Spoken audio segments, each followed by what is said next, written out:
coffee, and I have this Rocket Appartamento here. It had some pressure issues, which is pretty common with these machines. I just needed to redo some wiring. Here are the old wires, so that should be all fixed. I also did a full tune-up on the machine. This is the old screen and gasket for the group head. Placed that with new ones, descaled the machine, backflushed, deep cleaned everything, and I'm just borrowing this drip tray from another machine just to test a shot of espresso for you.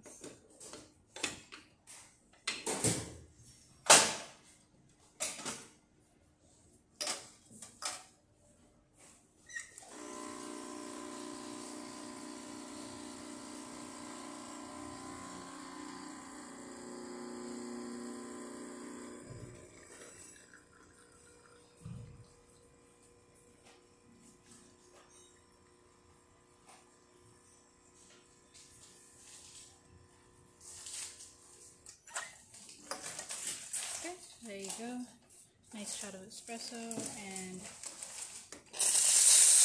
got good steam, and here's the hot water.